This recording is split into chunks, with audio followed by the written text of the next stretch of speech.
and welcome to another episode of On the Floor with Wayne and Rob. I'm Wayne Highlander, National Sales Manager for Bona Adhesives.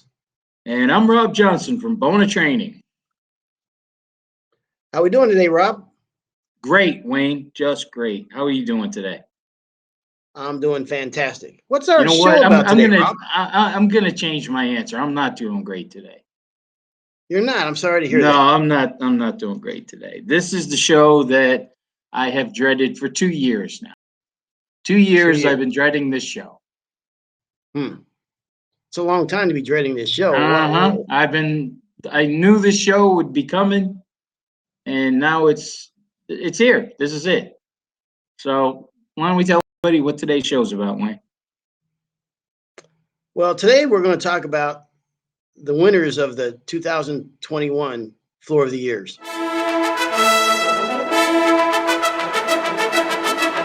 That's right, folks. Bonus ANSM has won the FOY. And that's for, if you're a bonus stooge, you know exactly what that means. For the regular people like me out there, regular listeners, that means the National Adhesive Sales Manager, the NASM, National Adhesive Sales Manager, Wayne Highlander, has won the FOY, the coveted Floor of the Year.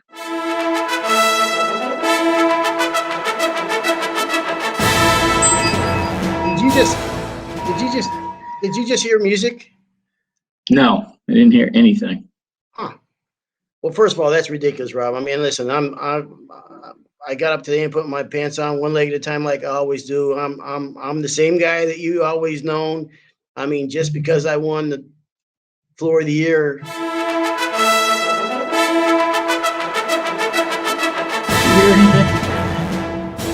No, I thought I heard music, but maybe it's in my head. I don't know. I think one of the worst things of you winning this is winning Floor of the Year. I will never, ever be able to win an argument on this show again. That's not like me. That's the old Wayne. You know, once you achieve a certain level of success, and you don't really, that's not really a thing anymore. So, listen, don't you worry about a thing. I am the same guy that you've always known, Rob. Let me ask you a question. Yeah. I know when people who come on the show who have won Floor of the Year, I know how you treat those people. I'm just wondering, are you going to treat them the same? Or now is it going to be a little bit different? You know, you're right. I did have a certain amount of reverence for when they came on and they said that they wanted Floor of the Year. And then I even subconsciously, maybe I treated them differently, but not so much anymore. Yeah. No, I'm just kidding, of course. Well, listen, first of all, I want to congratulate all the Floor of the Year winners. I'll start with the cover. The Harbor Floor magazine, I hope I'm pronouncing his name right. Tom Orada, just from Seattle's, I mean, it's just a fabulous Orada Designs, man. It's a fabulous. Not only did he win a Floor of the Year for that, the best circular curved application, but he won the best of. I mean, that's the coveted, man. And good heavens, man, fantastic job, beautiful job by him. I'm just going to go through them real quick. Mike Sapotian of MSCS, Roswell, Georgia. Fabulous job. That was a stunning job, man. That herringbone, a beautiful design. Congratulations. Michael Dittmer. You know how I feel about Michael, man, and his craftsmanship. And I put him in heads and shoulders, man, above most everybody I know as far as a craftsman. This guy he's no stranger to a Floor of the Year. I think he's won before. Orada Designs won again. Best marquetry. That's a smoking good looking floor he did there. And then Craftsman Hardwood Floors, Matthew Garcia, beautiful job. Czar Floors. I mean, every time you hear about Floor of the Year, that name is going to be in the running if he's not going to win, and he usually does win. Beautiful jobs. You got a couple of them here. So yeah, and also if you look at the guys that didn't win, and guys and gals that didn't win that sent in pictures, congrats to everybody. And I was thinking, Rob, I know this is what it's going to sound like, but I really truly mean it. Every person that ever sands a floor, whether it's an apprentice, the first year apprentice, or a guy's been in the trade forever, everybody's got a floor of the year, right? I mean, everybody's got that one job you can go back on and just that you put that last coat on, you come back and walk the job and you just absolutely just knocked it out of the park, man. I mean, just 10 on a 10 scale.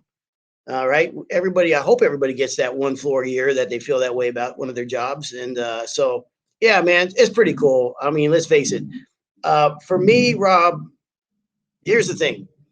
I never thought I would ever have a chance to win the floor of the year because I've always said that a rep should never win floor of the year. Right. I mean, I don't want to compete against your customers.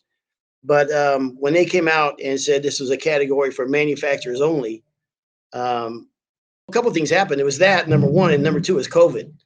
We weren't traveling, and I had that one floor left to do, and so upstairs. So I figured, all right, well, let's. I'm gonna make a run for it, man, and do a floor that I thought can compete. So, yeah, pretty honored to get it. Obviously, it was pretty cool, and so I thought today, one thing we would do is kind of talk about the challenges of that floor, which there were many. And so not to be too self-serving, but I thought maybe it'd be kind of cool to talk about because it was kind of unique in one of the things that was done on the floor. So I thought we'd talk about that.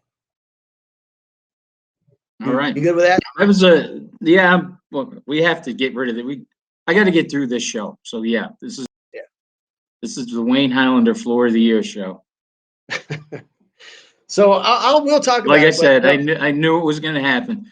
Actually, this was a big hardwood floor magazine for you too, wasn't it? There was a couple of big things in that hardwood floor magazine. What well, the other one was was you, right? Was the well, it was us. It was it was about the show, and we all know the show's more about you anyway. So it was a big hardwood floor magazine for you. Yeah, so it was that was kind of cool. It was a nice little shout out about the on the floor with Wayne Rob show. So that was kind of cool. So, yeah. So I'll go through and I'll kind of talk about the design of this floor, the installation, and of course the sanding and refinishing of it. And so I know there's an expression: we don't want to hear the labor pains. We just want to see the baby. But I will kind of go into detail about this floor. So. Let's see where I'll start with. Well, one of the challenges was the layout of the room. I mean, the room is completely out of square and out of flat, and which is what the last thing I can have doing a floor that's going to be used with epoxy. So if you look at the two parallel walls on this floor, from one end to the other, they're 2 inches out, and you're doing a floor that has to be it's a perfectly square pattern. So, now you got a floor that you're putting something perfectly square in an area that is not perfectly square. Then you have the radius, which made it a little bit more complicated, which that was fine. That was part of the deal. But I had to, obviously I'm not going to make a cut through the blocks. I got to honor the blocks. So I had to figure where am I going to disguise that? And obviously that went into the border. The next challenge was the layout. I knew I wanted to put a border in there because I wanted to highlight the radius of the room. Okay, I like a radius border. I think it's kind of cool, and I wanted to use that as a design element. But knowing that I was going to put a border in there, and it had to be around 5 or 6 inches on the design that I wanted to use, somewhere in there. The next thing I did was dry fit the blocks because I had to have boards between every block. So I had to dry fit the blocks to see, okay, how will this work out for the border? Instead of, I couldn't say to myself, I want a 5-inch border, then just lay the field and lay the floor. I had that the width of the border had to come after what I wanted to do with the field. Does that make sense? That would Yes. determine what I did with the field, determined what the border would be. So then I had to make the blocks. And so the blocks, it doesn't look like it in the picture maybe, but there's 27 pieces to every block. And some of them, I mean, are like a 1/4 inch by 1/4 inch. You And remember I told you that when you had sent me a picture of the design, or when you were halfway through, I was showing Pauline a picture of it, and she's like, "Oh, that's nice." And I said, "Do you know how many pieces of wood that is for that one block?" And she's yeah, like, "No, no." And I said, I thought I counted 28 or something like that. And I knew I was close when I had mentioned it to you, and you had told me how many there was. And that's when she nearly fell off the chair. yeah, When I said each of those blocks is 27 pieces, or 28. That, I thought it was 28 or whatever. yeah, Hey, do me a favor. Can you send me a picture of it? yeah. Send me a picture of it so I can just be looking at it while you're talking about it. And Okay, we'll do this quickly. So, so the challenge of it was, okay, so I got the sent to you right now. Knowing that I had to put those blocks together, coming your way right now. Knowing that I had to put these blocks together, I made a jig on my workbench in the garage, right? I put a jig together so that I think the blocks are like 8 inches square. Okay. So now I've got to glue these pieces together using yellow glue. Okay. The challenge is now I got the blocks out after I make them. Okay. And there's a chance that the yellow glue is going to squirt out and it's going to get on the workbench. If I leave for a couple hours and come back, it could glue itself to the workbench. Does that make sense? yes, So there's like all 27 pieces have to be glued up at one time that sit inside this jig that I made up. That's a perfectly 8 inches square. So the glue is squirting out in different areas, which is fine, that's part of the deal. But I couldn't allow it to be glued to the table I was working on. So what I did is I took wax, and I waxed the bottom of the table, okay, and I waxed the inside ring of that, knowing that I was going to run them through a planer anyhow, and that way they wouldn't bond to anything, okay. So I had to let each block sit up for about an hour before I would try to take one of the sides of the jig out and take them back out. So, which was time consuming, but I was able to, in between. I had 2 of those jig sets set up for time, and then I would scroll saw in between on the medallion, so I wasn't wasting time. But when I say there's 27 blocks, and there was such multiple cuts of all these different pieces of wood, um, going back to the beginning, I knew I had my table saw had to be perfectly set up. My chop saws had to be perfectly set up. I went through, changed all the blades, squared everything up so they're perfectly square, made sure the fence was lined up, dialed in perfect. And then Dylan Moore out of California is a hell of a contractor, man, and just a phenomenal floor contractor. I told him what I was doing, and I've made sleds before. I had a sled that I was intending to use, but he showed me what he was working with, what the sled that he actually designed and he makes himself, I think with the CNC router. So he was kind enough to send me one of his. And Dylan Moore, man, oh man, that was a Cadillac of a table saw sled. And that's, when you're doing a job like this where you have repetition of so many cuts, like I think there was like 5,000 cuts altogether. wow. Of different pieces. So I mean, it's repetition as repetition. And so, like I said, some of these blocks are really small. You couldn't do it without a table saw sled. And as a side note, Lenny Hall probably built the best table saw sled I've ever seen. And at the National Wood Flooring Association, this coming up in July, a couple weeks or a week, is going to do a seminar on how he makes his table saw sled, which also would be pretty cool to see. I've seen him do it before, and maybe he's changed the design a little bit. But so the table saw sled was, I mean, absolutely 100%. I wouldn't even attempt to do the floor without it. So. What were the species of wood in each block? Well, it's funny because if you look at the floor and you see the blocks Yeah. didn't start out. They didn't start out to be exactly that way. These blocks were like 16 inches Originally. I did these. I started making these blocks back in California when I was a contractor on it for a job that we did. I ended up never using them, and they sat in my garage for forever. But I only had half enough blocks to do the job that I needed on this particular job. So, and they were too big for the area that they would be oversized. The parquet blocks would be too big for the space that I was putting them in. So I dismantled all the blocks, and then I had to add on to them, and I added a lot more blocks to it because, like I said, I only had about half of them.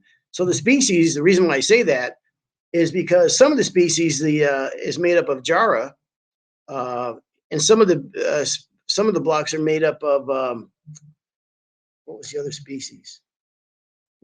Slips my mind right now. Anyhow, but they're so similar. You did this floor, right? Yeah, but I can't remember what the hell species was that I used. Anyhow, I can't remember what it was. But what I did is I alternated each block. I alternated blocks, so there was a pattern to that. But in the end, you really can't tell the difference anyhow. They were so close.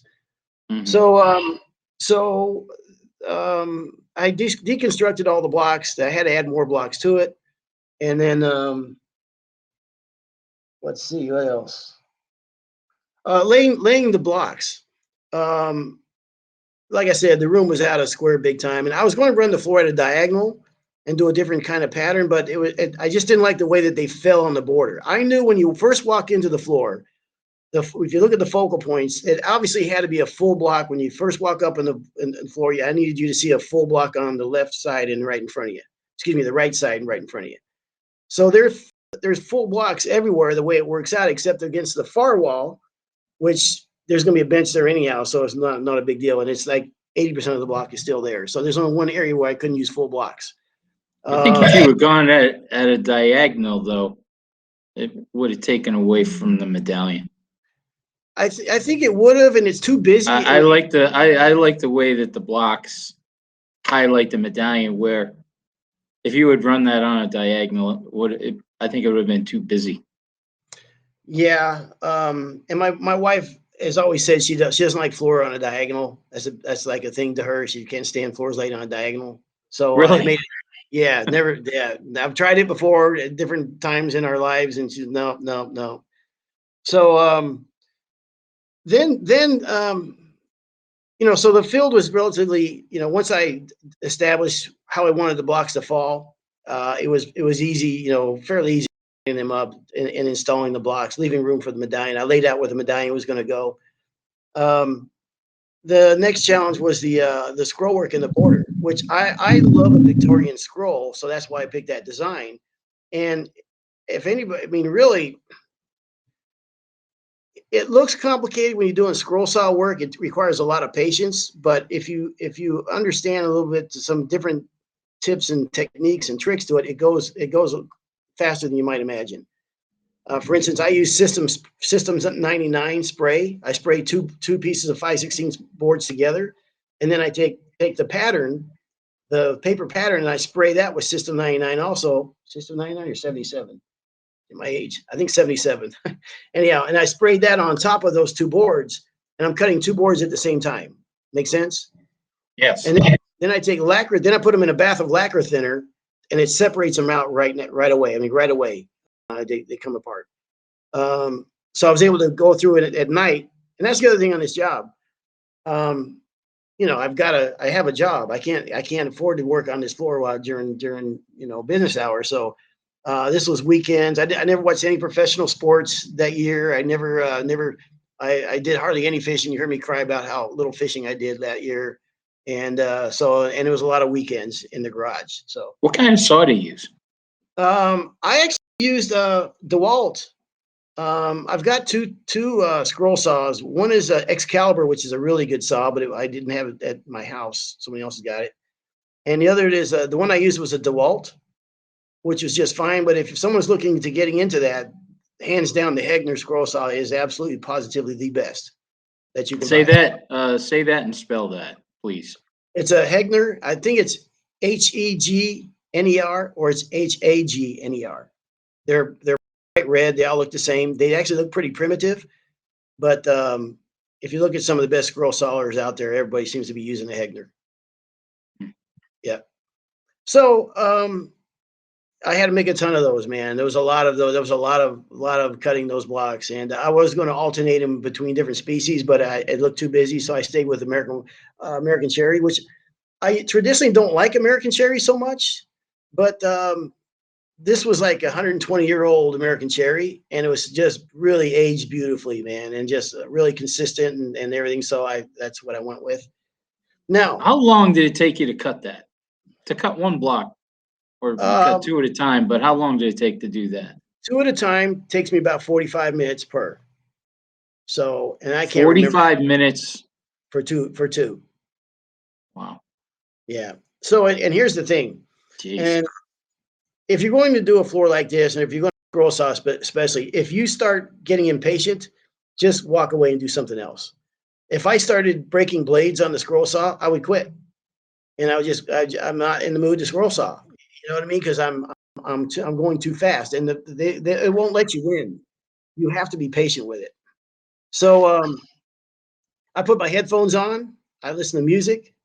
I mean, I got tired of all my music. I went through Cuban music. I went through, I started listening to Cuban music. Then I went to,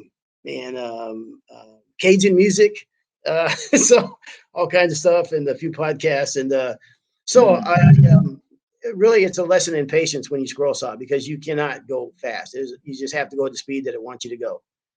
And also the blade selection is critically important. You would think the finer the blade, the better. And in some cuts, I would use two different types of blade. I would do like the long sweeping cuts with a thicker blade, because the blade being, if it's too thin, it's going to wander too much. And you're actually more accurate going a little bit. Like I use a number 12 a lot of times on the blade selection. But anyhow, but what I'm getting down to is this, and why this floor was a little bit unique, maybe, is that I knew that I wanted to use epoxy. I've said before, I think I've said on this podcast on our first year, one of our first episodes, that somebody's going to win a floor using epoxy, and I had no idea it was going to be me. But if you see all these river tables with epoxy, it's bound to happen. I mean, the marriage between the two. If you look at, using different, we've used brass in this industry, we've used stone, we use different type of mediums, but to me, epoxy is a natural fit. I used our craft oil over top of it and it worked great. My floor downstairs has a medallion with epoxy, and it's been down 7 years, so I knew that it would work and it would hold up. It looks like the day I put it in. Sand's really nice. It's just, but anyhow, I used black epoxy because I wanted the species of wood to just jump off the floor. I didn't want a really black, dramatic background that it would just really, really highlight every species in the floor. And I'm really happy with the way that turned out. I wanted the blocks to look three-dimensional looking, because I like a three-dimensional looking floor. And I want it to be like a kind of a throwback to like an old Victorian type of floor that you might see well, maybe not in Victorian, but you might see in Russia or one of those castles or something. So what was the epoxy? What kind of epoxy is it? I use Epoxy. Now I'm going to tell you about the epoxy, and that's kind of why I'm talking about this floor that makes it a little bit different than a lot of them. The epoxy threw me for a curveball, because it was like working with water. It taught me I'm never going to eyeball level again. Because when you pour this out, it's going, just like if you pour out a gallon of water into whatever you're pouring it out to, it's going to find level. I mean, right? It's going to run to, you know what I mean? So if you are not perfectly flat, it is going to all run to that direction where water would run to. So you got to make sure that you've got it really dialed in so you don't have that issue. I thought I was going to do this in one pour. And it actually took me several pours to do it. And when you're doing this, I took like a silicone, and I just ran beads around the outside of everything where I was pouring the epoxy. So like the border the border, the scroll saw work around the border, I poured, or I took a caulking gun and I built up around them about 1/2 inch around both sides of the border. So if it did run out over, it would not run past that. You know what I mean? I built a dam around everything. Mm-hmm. Medallion. I built a dam around the medallion with with a silicone caulking that later on I had to take a scraper and scrape it off or sand it off, or the epoxy would just run out. The other thing about epoxy is it's very sensitive to humidity and moisture and that kind of stuff. So you really want to make sure that you put it in the environment that it likes. Get the temperature in the you want it to be, and it takes a long this particular product. I don't know about other epoxies, but it took a long time to set up. So I use All like right, 3. so hold on. I want to keep talking about the epoxy. I'm looking at the floor. What pieces are epoxy? Okay, It sounds like there's more than one. so if you look Now at I the know medallion, listeners probably thinking the same thing I'm in when they're gonna take a look at this picture. okay. So what piece did you use the epoxy on? So if you look at the medallion Yeah. in the center of the floor, everything Yes. black is epoxy. Okay. So what I All right. did, so I scroll sawed the pieces in the design and pattern that I wanted it to look like, and I used yellow glue and Yeah. glued them down. When I get everything dialed in, everything was glued down the way I wanted everything. Then I mixed up the epoxy and I poured the epoxy over top of everything. Okay, that's Okay. one. And number two, if you look at the scroll saw, the border going around the floor, Yes. you'll see the American Cherry Victorian scroll like. Right. Inside that is all epoxy. So that's all epoxy. Yeah. All that And dark is yep. epoxy on the. Oh, that's cool, man. That is And nice. the dark squares, that's walnut in the squares, American walnut. In the squares. Yeah, I figured that was wood. Mm-hmm. But the epoxy looks, when it's sanded, Rob, it looks so clean. I mean, absolutely pristine clean. And so just, I mean, it is absolutely everything I hoped it would be, honestly. I mean, it just, it sands,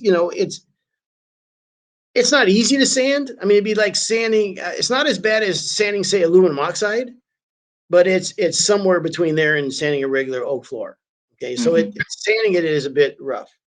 And then when you do sand and you put a palm sander on, it looks gray. It's like, oh man, it doesn't really, it doesn't. Right. It Yep. doesn't look black. It doesn't. It just kind of looks kind of dull gray. But when we put the craft oil on it, and I'll talk about that in a minute, man, I mean, it just everything just jumped off the floor. So by far the epoxy took 3 days to dry. So Oh, wow.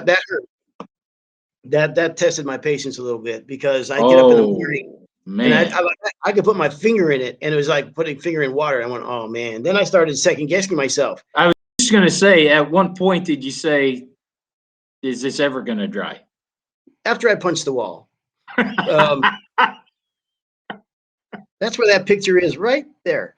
No.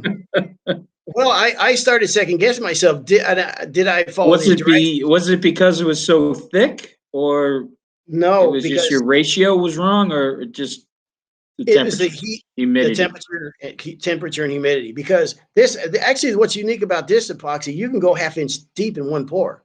So I knew that I wasn't pouring it too thick, but Yeah. I started second guessing myself. Did I do the proper ratio and stirring properly? Because like, man, I know it's not perfect, but I thought for sure it would have set up by now. So I go to day two. Day two, like jelly. You know what I mean? Kind of like putting your hand in a jar of jelly. That's that consistency. I went, oh man, this ain't good, man. I mean, it's not near as hard as I thought. And then I knew I mixed it up right. I mean, I was very diligent about it, but I still, even at that, I was like, man, I don't know, man. But on day three, it was hard as a rock. So That was the longest 3 days of your life. every day I'd go up and I'd stare at it, man. And you know how it's like, it's hard watching finish dry. It was even harder watching this dry. So We used to, and when we did bowling alleys, that was one of the finishes that we used to use, was an epoxy finish. And depending on the humidity of the room, we would add weights to the applicator, because if you didn't, it would go down too heavy and it would never dry. So there were some times that we had 35 pounds of weights on like a squeegee type applicator because of the humidity. Wow. The epoxies were, yeah, the epoxy was tough to work with. Yeah. By the way, this floor is not my design. The blocks, I didn't come up with that design. Years, I mean, I'm talking probably 30 years ago. I was at a convention and somebody was selling medallions, like, you know, or I wanted to mention the manufacturer, but because I don't think they're still around anymore, and I don't can't remember who they were anyhow. But anyhow, he was selling this, like it was almost like a suitcase with a handle on it, where it was like you could show your homeowner these different designs, and I bought that from him, and I never bought any of the products from him. I kind of lost touch with the guy, but anyhow, that I kept that design forever. So these blocks, like I said, the ones that were in my garage was about half of these before I deconstructed them. Like my brothers would come by and go, "Hey, you're not going to use those blocks, man. Can I have them?"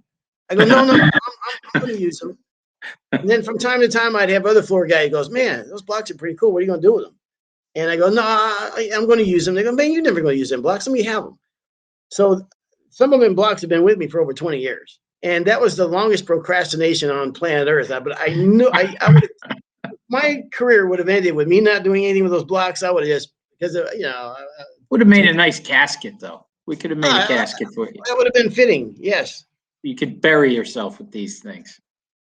So, but the one of the biggest challenges, obviously, is the repetition of cuts and everything, and making sure you get your. I mean, if you're going to make up your mind, you're going to do, a floor this intricate. I mean, you have to. It starts at the beginning of having everything dialed in and being patient. Have your saws, the blades, and everything perfectly. Your job site set up.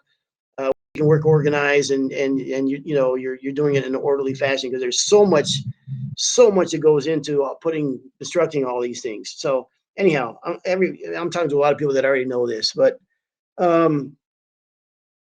then for the sanding and finishing part, I honestly, I thought I was gonna put traffic on the floor, is what I started to do, until I talked to Aaron Sheaves, uh, um, Jeff Sheaves' son. They own Sheaves Floors down in Virginia, and yeah, obviously I've seen a lot of his work and everything, and I've started talking about the floor, and I got excited about how excited he got about the floor.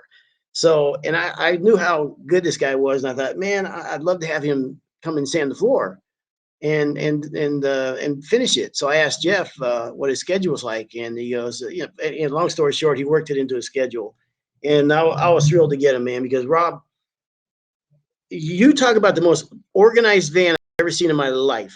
I mean, I was in awe of it. Like, his equipment was so organized, and when he showed up to the job, he was all business. Like right now, I mean, boom, boom, boom, everything was perfectly organized, and he got right to it. And you know, my brothers have said, "Man, you gonna let some other dude sand your floor?"